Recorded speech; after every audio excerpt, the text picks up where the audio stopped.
So, I am back. Is it permanently? Not sure. Temporarily? For now. But, obviously I would not miss recording any videos for WrestleMania week like I did last year and the year before because of work. I decided this time I'm going to take some time off and focus primarily on getting some videos out because WrestleMania is really important to me, and I want to experience the entire week of the build with the world of YouTube and the wrestling community. So here I am. And there's a lot that I've not uploaded about in a long time. Like, for instance, Cody Rhodes, when he got released from AEW, and then now is apparently signed with WWE. It's crazy. I was going to make a video of that. In fact, I have like the key points that I have right here. A free agent for the last 2 months. Cody and Brandy were looking for big money extensions. Tony Khan couldn't re-sign them due to the budget of the company, which is connected to number 4, which is the fallout between Tony and Cody on the TMZ rumor. And then Cody and Brandy distanced themselves from the locker room. Fightful Select. Tony Khan had taken in more power over the VPs for Sports Illustrated. And then thinking this was a work, if this was a real shoot, now this has been all confirmed by Pro Wrestling Illustrated or PW Insider. That's all been confirmed that Cody is now signed to WWE. So that's a little bit of a short news thing out the way. I was going to make some couple list videos. I was going to talk about the whole steel cage match. That probably might be a separate video for later. But this is the primary focus, obviously. Now, it is March 28, 2022. Now, March 29th, 2022. We are a few days away from the biggest, stupendous 2-night extravaganza in all of sports entertainment, WrestleMania, and my hype level has always been at the very top since day one. My excitement level has never dropped. My excitement level has always been high. It's still high to this day. And Raw may have diminished that, but not too much because I've always kept that positive energy. The show started with Brock Lesnar. Obviously, he was in the building. Him and Roman Reigns were going to have a little bit of a thing tonight. They were going to come out and cut a little bit of promos. I thought they were going to do it together in the ring. Obviously, that wasn't the case. He said, "Good evening to Pittsburgh," an enthusiastic welcome to Monday Night Raw. Although he sucked at it, he said he doesn't suck at giving a good country ass whooping. And this Sunday, him and Roman are going to take a trip down Suplex City, and then the Beast on Broadway, and then take a carnival, and then go to the carnival and take a little trip on the F5. Steve will be there also because Brock played up to the crowd with them saying what, because Brock really, as much as he is cool, isn't really one of the best on the mics, but he's a fun person on the mic. This recent Brock Lesnar transformation ever since he returned at SummerSlam has obviously been the best that has ever existed in the company. By far, Brock Lesnar is having the most fun of his career. He's having the most fun on the mic, having the most fun in his matches. He's doing whatever he wants, like he normally does, but he's smiling. He's pandering to the fans. This is the first legit time we got to see Brock Lesnar as a babyface. And this has all been awesome. It's been awesome to see Brock having the fun time of his life. Being so incredibly, chill, cool, calm. And being the WWE champion on top of that has just added just a pure, awesome kind of, vibe to Brock Lesnar. It's never been seen before. And then he said that there will be wedding crashers and I have a baby, which is Roman's Universal title, and this is just fun at this point, that this Sunday he'll be standing above Roman with the 2 titles, and the announcement will be, ladies and gentlemen, the new reigning, defending, undisputed WWE heavyweight champion of the world, Brock Lesnar. As much as I would love to hear that, it's not going to happen. I'll get to my predictions this weekend. But Brock's always been good at promos. And it's just having like I said, he's just having fun, smiling, enjoying his time with no care of what's going on around him. It was a decent promo with him just being himself, and the match at Mania obviously is going to be unreal. Of course, we would wish that it was something else, but it's not, and that's okay. Got a rundown on the card of WrestleMania Raw. The Miz is in the building. He got a little promo before his match against Rey Mysterio, saying Rey has a lot of costumes and plans in mind for WrestleMania overall in his collection, but he doesn't have the mask that the Miz took last weekend. He's going to take more, and he introduced, Lucha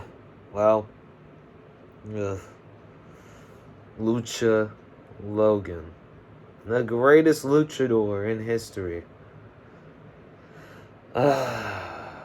My disdain for Logan Paul is just the whole disdain I have for the entire Paul family. They can eat two birds and kick a fucking dirt. Swear to God. Before the match, Dominic got ejected. Great. But it didn't matter because Mysterio won with a little bit of a roll-up. Just after a few bits and pieces, and then it was it. And then The Miz took a murder of 619s and frog splashes from both Dominic and Rey Mysterio, and Mysterio got his mask back. But the build is what it is. It was never going to be an extravagant one, and I was interested in because it was one I wasn't really interested in because I despise Logan Paul with a burning passion. He's not someone I want to see involved with anything I'm looking at in my life. Overall, I just do not like the Pauls. I really, really don't. Especially Jake Paul. Veer Mahan is coming next week. Finally, after so many promos of him saying he's coming. He's coming. When? Next week. The Raw after Mania. Where the debuts always are. Good. No. We got a recap of Seth's long journey to WrestleMania disappointment, and then he finally showed up at the boss's office. He was at the headquarters. And first off, my opinion on Seth's journey has been this story has been an absolute perfect design of just sheer desperation with the mindset of greed. Who better than Seth to do this kind of work?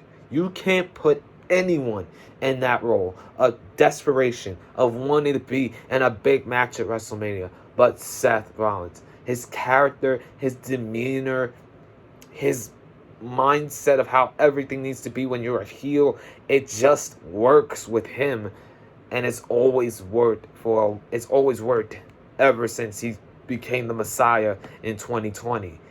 It's just been so perfect. It's been so well done. I've loved this promo. I've loved this work from Seth ever since it began, and I don't want it to stop at all, even after WrestleMania. When Seth got to the headquarters, very early, 6:57, almost 7 o'clock, 2 hours later, walked in, feet on the table, ready and poised and all about it. What does Mr. McMahon have in mind? So fire him, so suspend him, fine him. Well, Vince all of a sudden just said, why didn't you just ask? Could have asked and he got it. Once he got it, Seth was elated. Had a little dance, danced around, had a little bit of a time laughing. But who's his opponent? Who is Seth's opponent? That is the mystery in all of it. Well, it might have been a small when Seth was just told he's going to have his WrestleMania match this Sunday or Saturday. I have no idea which one it is. Just felt alright. Just felt like it was alright. Cool. But all around, the journey is about to have an awesome payoff, and knowing he will be on the card and competing with a surprise element alive and well, this is about to be awesome all over again. Like, it's been that way for a long time. The build-up has just been perfect for Seth. I can't wait, honestly. I really can't wait. We had Omos versus the Viking Raiders. Something I thought there was going to be one and done. Goodbye. Omos was going to do his moves and that was it. But something happened with Eric, and that's scary to think. I don't know what happened. I hope that Eric is okay. It's not what I think it is, which is a broken neck. Hopefully, it's maybe a minor concussion. He'll be out for a little bit and he'll be back. I hope it's not a serious head or neck or spinal brain injury, because neck injuries can happen at any time in any sort of way. So really hope it's not that. Almost didn't cut a promo. Anyone who steps up, they'll be crushed and dominated. And then you just hear the sirens. Bobby Lashley, after losing the WWE Championship at Elimination Chamber without even being pinned or submitted, which is going to have a little bit of a thing to do once WrestleMania is over. He's back. He's challenging Omos. Knocked down Omos with a big-ass fucking shoulder tackle. Just bulldozed him after even being manhandled for just a little bit. The two are going to have their match at WrestleMania, and I am pumped. I'm excited for it to see that Bobby Lashley is back, and Omos has a really definitive, high-key challenger in his path right now, who can actually defeat him, who's actually super strong, actually very dominant, built like God when there's not Roman Reigns. It's going to be a good one. It's going to be fun. It's really going to be fun. Dana and Reggie. Here's my summarize of it. What? Ooh. Tamina and Tozawa.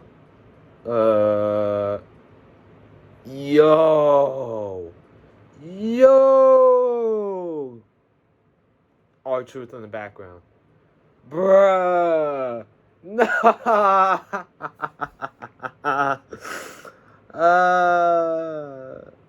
Obviously they're gonna do something at WrestleMania though.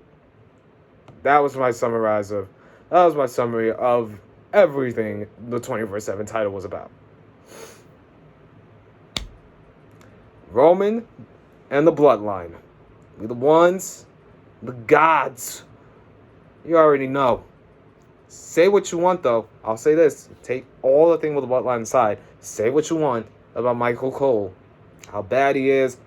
How terrible he is. How he's not been able to replace Jim Ross on commentary. Blah, blah, blah, blah, blah. I'll say this right now. Michael Cole's the best commentator in all of WWE. By far, hands down, the most entertaining is Pat McAfee by far. A close second is Corey Graves. Michael Cole knows how to sell a big fight field unlike anyone ever in commentating history. No one matches him. Listen to him and you can feel that it is a big night coming. You just feel it from the way that he's selling it. It's going to be a fight at WrestleMania. Roman Reigns, Brock Lesnar, two of the biggest stars in all of WWE history. Like that. You just feel it. You feel it. And it's just like, dude, I'm ready. Like, I am so ready for that. Because Michael Cole brings in such a distinctive energy. Unlike anyone. Even Jim Ross could not do it. Michael Cole does it better than anyone I have ever seen. From his young moments on SmackDown to the prime of his career now. Ain't nobody better than him. On God, there's nobody better than him. Roman takes the mic. You better do as the Tribal Chief says and acknowledge him, you sorry asses in Pittsburgh. And he was going to talk about going into God mode, running Raw, but not tonight. He was pissed off about those what chants, I'll tell you that. And he's done everything except beat Brock Lesnar at WrestleMania. And it pisses him off. And what bothers Roman about Brock is that he's out for blood, and Brock's already gotten his blood at WrestleMania 34, saying that it's personal. It's been personal. It's always been personal. It's not a game. His family was disappointed in him and wanted him to leave the business after his blood was spilled in the middle of the ring at WrestleMania 34. Picturing the scene once again, that elbow straight to the head of Roman Reigns. Two of them. One on the hairline, one on the top of his skull. I remember that visual perfectly. Blood was pouring from the head of Roman. That night, honestly, Roman should have won. Hands down. No matter the reaction, Roman should have won that match. It does not matter. Y'all people need to understand this. When something needs to happen, it has to happen. You can react one way or another. But when something has to happen, you just have to accept it. Period. Point blank. But that match, when his family was disappointed and wanted him to leave the business, it boiled his anger to an all-time high. And it's always been more personal to Roman to this day. And at WrestleMania, he's going to finish the job for good. Obviously, a perfect promo for Roman. Because Roman has been so far above anyone else. The best on the mic. Hands down. Like, he's just simply... Ever since turning heel, his mic work has been second to none, the greatest I've ever heard in the history of wrestling. Nobody cuts a promo more vigorous, more tantalizing, more confusingly grasping like Roman does. He's perfect at that. It's so good now that he's turned full heel and is able to be himself the way that he's wanted to be for a long time. We have some women's tag team title stuff going on. That the 8-woman tag. Carmella and Zelina had a little bit of a promo along with Shayna and Natalya. I gotta think of my little names for a bit, but I know one of them, Glow Time and Living Brutality, Living. You see what I did there? Made their entrances. The Undertaker's headlining the WWE Hall of Fame along with the Steiner brothers. Congratulations to everyone inducted. The 8-woman tag simply went as this. Whole bunch of arguing and commentating. Corey Graves has to console Carmella. Riptide, bang, 1, 2, 3. Peace, move on, bye. Okay, shut the fuck up, commentary. It's time to talk about Stone Cold Steve Austin. We got Kevin Owens' recap of him kicking the beer guy with the stunner and having beer pulled all over the dude. But we got an awesome promo package done by the WWE with Stone Cold Steve Austin, with him and all of his greatest grandeur highlights. Him just basically being one of the greatest of all time, and it is no hyperbole when some people say that. Kid Rock's incredible, I don't even know, it's something would be, and then I just can't. Whatever. He's a WWE Hall of Famer. He's an asshole. It's just basically, give me a, oh, hell yeah, to that. It was awesome. There are a ton of great moments. And look who was waiting. Kevin Owens. This is where I started the game. A little bit of fucking technical difficulties with my goddamn iCloud notes. But Kevin Owens said this: no one's better than the production team of WWE with tributes and making video packages for certain superstars. And his tribute to Stone Cold Steve Austin was better, though. It was never meant to be disrespectful. It was not just a tribute, it was a favor. It will be the closest that they will see to the old Stone Cold Steve Austin. It's not Stone Cold, it's Steve. The same Steve that drinks and has his podcast to brag about his youth. Steve is not coming to pick a fight with KO. It will be the biggest platform he had in his career to have a conversation. He will even do something special with beer, even though he hates it and it's disgusting. But he will drink it, and they will drink together and toast together. He will be crowned the new Stone Cold, and if Stone Cold gets money with him, there will be a Stunner in Steve Austin's future. This is all lined up. The way that's all lined up right now, it's perfect. Kevin Owens is the best here when he is at his best. And right now, he's the right person to have this feud with. Although, it's a short term, this is going to be the perfect blow-off at WrestleMania. The whole Kevin Owens show, Stone Cold stomping the hell out of Kevin Owens. Of course, Stone Cold's going to come out on top because it's Stone Cold Steve Austin. But still, this is going to be something absolutely awesome. It's going to be awesome to see. And Stone Cold being in the WrestleMania ring again is going to be so awesome. I really can't wait. We got a recap of Bobby's return. Ricochet is in the building, the IC champion. But let me say my thing about this. With the history of the IC and US titles in WWE, and the things you can do with the titles, as Finn and Damian have their rivalry, where the Demon can make a shocking appearance, and you can do a ladder match with the top 5 contenders on SmackDown for the IC title, like a little bit of a tribute to Razor Ramon because he won that epic ladder match at WrestleMania 10. And you don't have him on the card while they take dumb losses on free TV.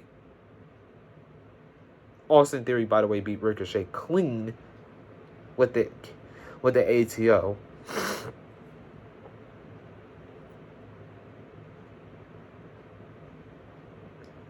Ugh, man, I just can't. Bianca Belair is up next. Triple H revealed last week on ESPN Plus on Stephen A's World that he is retiring. I will just say this: subscribe to ESPN Plus to listen to the whole conversation. It's Stephen A's World. It's an absolute deep dive about how the whole event went down. It's a snippet of it on YouTube. I'll probably leave a link in the description for that. But still, thank you, Triple H, for being such a menace in my childhood, but at the same time being one of the absolute greatest to grace a professional wrestling ring. And you retired one day to the date that you made your debut. And look, his last opponent ever will always be Randy Orton, which is crazy. His last brawl was with Randy Orton. His last wrestling match was with Randy Orton. Nobody else perfect to have that last final good ending with than the Viper, the legend killer, the man that he brought into WWE in a sense with Evolution, became the youngest ever world champion, had such tremendously great blood feuds with than the Viper himself. Nobody better, and I love it. Thank you again, Triple H. You are an absolutely perfect individual. So amazing. Nobody better in the heel as him. I might make a top 10 heel list of all time. Maybe that might be a video coming soon. Anyways, Bianca Belair in the ring. Shouldn't be talking, but has to address this. Becky has stooped to a new low and tried... Becky stooped to a new low, and she tried everything to escape from Bianca, but not anymore, as nothing has kept Bianca down, and she's not going anywhere. Of course, Becky tried to do a little sneak attack from under the ring again, but Bianca felt it coming. After Becky laid her out with the chair, tried to cut Bianca's ponytail off, but 2 KODs and then some scissors and then some hair cutting. Oh boy. Talk about making a rivalry super personal, although this has been really personal for the past 8 months. It's crazy. I love where this is going. Bianca Becky is going to be an absolute banger of a match with the time that they're going to have, and I believe this match should be no disqualification. I believe this match should be anything goes. And Drew's in the building? Oh, wait, this is definitely Monday Night SmackDown, right? Because we had one of those back in 2010. A few times, right? A few times. Brantley Gilbert and Jesse James Decker will sing America the Beautiful at WrestleMania. Becky basically said, "Bianca, you bitch." Ignore that. My face is absolutely ugly. And there was a 2-on-1 handicap match between Drew and Madcap Moss and Baron Corbin. Drew won, killed Moss, and then Corbin took the sword. Oh dear. Edge had a little bit of a promo. He had a choice last week and chose Faith. AJ needs a reminder to be the best. And Edge is the benchmark of WWE. After 20 years of running parallel and dominating everywhere, they will have the match for the ages at WrestleMania. AJ Styles, apparently in the building, saying his reaction to Edge is just another bunch of words to justify another cheap shot. 1 month ago after the Concerto, Edge has changed all over, and so has he. And there will be more than just a Pitbull this Sunday. And then we got another, the name's Rick Boogs, who was in the building too. Yeah, this is definitely 100% Monday Night. This is definitely a SmackDown episode within Monday Night Raw. And Nakamura and Boogs were apparently going to be on commentary. No, they were not. The Usos had a little bit of a promo before their match against RK Bro, saying no ducking in at WrestleMania. They'll be the ones who are still the tag team champions this Saturday. Cool enough. The champion versus champion tag team match, got off to a little bit of a nice start. It was fine for what it was worth. The final minutes of the match obviously were really good with a nice hot tag sequence. Riddle taking a lot of damage, which is something that RK Bro I love about, is that Matt knows how to play the always beaten damaged babyface while Orton fuels the hot tag comeback. Something super good about the Usos as well that make them the best tag team in all of WWE by far, probably all time, is that their flow within the match as it progresses. The way they can just tag in and out, then progress on double team moves. They're just perfect. Then the Street Profits ran out, which is crazy. Are they heels now? Which is weird, because I think that they're still baby faces in a sense. But they ran out, attacked Orton and Riddle, caused a disqualification. Nakamura and Boots came in for the save, took down the Usos all the way up the entrance ramp, and then Street Profits ate some RKOs, and that was the end of the show.